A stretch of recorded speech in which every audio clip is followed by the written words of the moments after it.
मुजफ्फरगढ़ में सगे मामू और कजन ने मिलकर लड़की से ज्यादती की और लड़की ने खुदकुशी कर ली। पिछली रात बच्ची ने अपने वालिद को उठा के कहा, मैं 2 माह से प्रेग्नेंट हूँ, मेरे मामू और नादिर नामी मुलजिम ने मेरे साथ ज्यादती की है। उसके वालिद को चाहिए था कि पुलिस को रिपोर्ट करता, कोई इन्फॉर्मेशन थी, लेकिन उसने कोई रिपोर्ट नहीं की।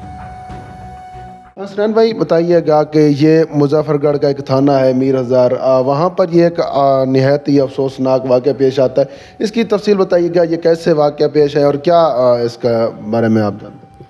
हमें इतला मिली कि एक औरत है जिसका नाम रेहाना बीबी है, उसने खुदकशी की है। मैं पुलिस टीम सारी लेके वहाँ पर मौके पर पहुँच गए, लेडी कांस्टेबल भी साथ थी।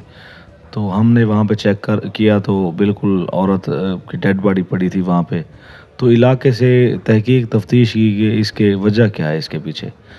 उसमें ये बात सामने आई कि पिछली रात बच्ची ने अपने वालिद को उठा के कहा कि कुरान पाक ले के आई और उसके अपने हाथ पे उठा के कहा, जो कह रही हूँ मैं सच कह रही हूँ, मैं 2 माह से प्रेग्नेंट हूँ और मेरे मामू और नादिर नामी मुलजिम ने मेरे साथ ज्यादती की है। जिस पर उसके वालिद के बयान पर कत्ल की दफ़ात दर्ज हुई। सर ये मेरे पास अल्फाज नहीं है कि कहने को कि एक मामू अपनी सगी भांजी के साथ ऐसा कर सकता है। क्या उसका सगा मामू था या कुछ और रिश्ता था? सगा मामू था। हमने जब मुलजिम गिरफ़्तार किए वहाँ पे उनका FIR दी।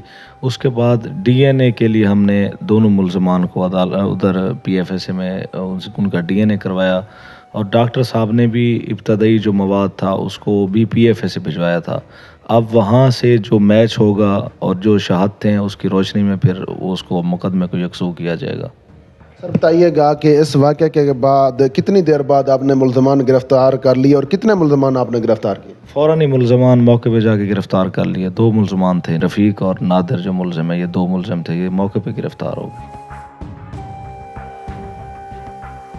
जब आप वहाँ पे पहुँचे तो फर्स्ट जो रिपोर्ट है वो कह रही है कि यहाँ पर जो लड़की थी उसने बताया कि अपने घर वालों को एक दिन पहले कि ये मेरे साथ ऐसा वाक़या हुआ है, मेरे साथ ज़्यादती करता रहा मेरा मामू। हाँ, इसमें उसके वालिद को चाहिए था कि पुलिस को रिपोर्ट करता, कोई इन्फॉर्मेशन थी, लेकिन उसने कोई रिपोर्ट नहीं की। ये खुदकशी वाले मामले में पर्सनल इन्फॉर्मेशन पे पुलिस गई है और वहाँ पे पहुँची है, लेकिन इब्तदाई तौर पे क्योंकि उसके वालिद की मुद्दत में उसके बयान पे FIR दर्ज हुई है, मज़ीद हर पहलू पे तफ्तीश हो रही है, पुलिस उस मैटर को देख रही है। जैसा कि आपने कहा है कि उसका DNA रिपोर्ट भेजी हुई है, तो वो कितना टाइम बाद आएगी और अभी तक आप कितनी तफ्तीश कर चुके हैं? DNA रिपोर्ट 1.5 माह से 2 माह लगते हैं क्योंकि वो प्रोसेस होता है वहाँ पे। तो वो जो ही हो जाएगा उसके बाद इंशाल्लाह जो भी तफ्तीश होगी उसको मुकम्मल करके अदालत चलान भिजवा दिया जाएगा। जिस दिन लड़की ने बताया था उसी दिन कोई एक्शन लिया जाता तो शायद लड़की की जान बच सकती थी। उनके वालिदैन को चाहिए था कि वो पुलिस को इतला देते और पुलिस उस मैटर को देखती, शायद ये नुकसान ना होता। वालिद की मुद्दत में ये मुकदमा दर्ज हुआ है, तो वालिदैन के क्या बयान है? उसने अपनी बहन को भी बताया था, उसकी बहन का क्या बयान था? उसके जो बड़ी बहन थी उसको बताया कि मेरे साथ ये वाक़या हुआ है। हाँ बिल्कुल। फिर जब हमने सारी तहकीक की, मौके पर गए, फिर उन सारों ने तस्दीक की, बच्ची ने ये बात हमें बताई है। जो कि वो कह रहे थे हमारा दिल नहीं मान रहा, अभी तक उन्होंने अपने मामू को नहीं कहा था कि ये आप पे इल्ज़ाम है।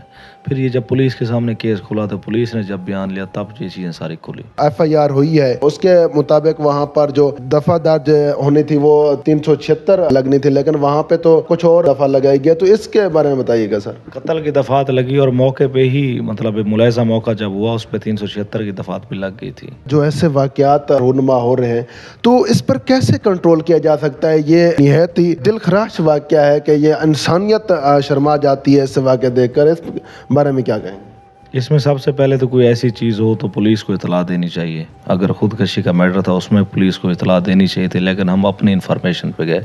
लेकिन ऐसे मशर्ती जो मामलात होते हैं उस पर कड़ी से कड़ी सज़ा मिलनी चाहिए मुलजमान को, ताकि ये दोबारा ना हो सके।